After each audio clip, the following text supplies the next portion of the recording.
So without further ado, everybody please make a big round of applause for Shanay Salas. Thank you. Make some noise for Shanay, everybody.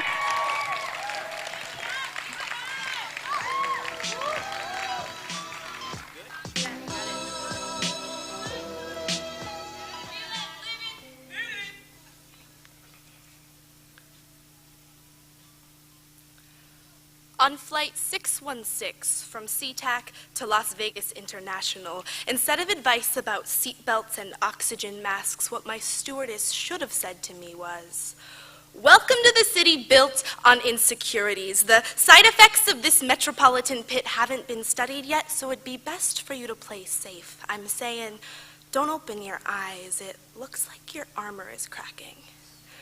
I could have used that advice. Standing alone on Las Vegas Boulevard, I looked up and could only count 2 stars. My eyes strained, praying I was somehow skipping over constellations or missing the explanation for where the cosmos disappeared to, but no, there were just 2.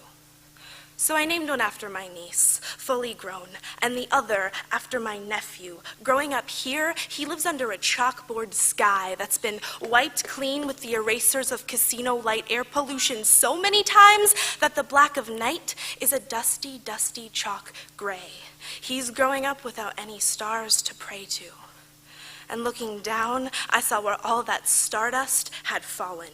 Compressed into business cards, stars with Milky Way tits and droopy half-moon eyes advertise their services for $69.69 an hour. And their pimps push the cards into any hand that passes them on the corner. As they shout out the special tricks, the girl's turn, my stomach turns. He said, "Daisy, Daisy, she's 19, but will act younger. Funny, her name is a flower. I'm sure she can't blossom as tourist feet press pictures of her naked body into the concrete."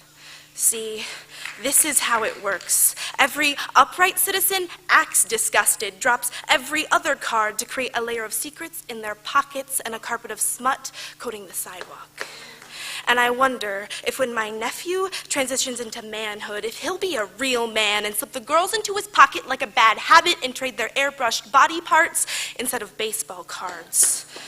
But right now, he's just 9 years old. And with one hand upstretched and clenched in his mother's fist, she tells me she stopped covering his eyes a long time ago. His eyes locked directly on the hands of once boys, now men. Fists of men not made for holding hands, but for clutching lives in business cards. Fists made for hitting hard. As I see this, my nephew asks me if I've been saved. And I want to be honest. Tell him that I'm a work in progress. Say that I've been saved from saying yes when I want to say no, and saved from bruised knees from kneeling on a bathroom floor, but I haven't been saved from this yet. Here, I still feel like daisies smashed into cement, and my armor cracks under the weight of an erased sky. I question the juiciness of my thighs. This is not a place to be wide-eyed, and sister, you know that's in our bloodline. So what happens when your boy opens himself up wide and empty like the desert of his home, and instead of his imagination spilling up to the Big Dipper, getting covered in glitter, it gets lost between rows of video poker and strip bars? His hands turn into fists.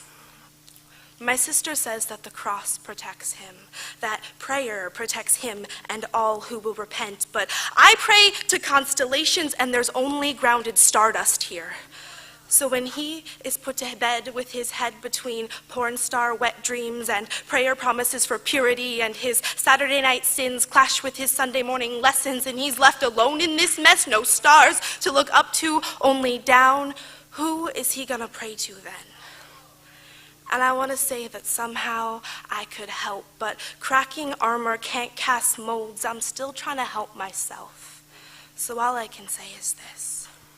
Keep your eyes wide and faced upward. Don't listen when they call you a coward. When they ask you how hard your fists can hit, show them open palms. And hold on tight only to those scraps of starlight I have named after you. Remember, you're not 1 in a billion, you're 1 of 2. And I promise to keep that star burning long enough for you to blossom the way Daisy never got to.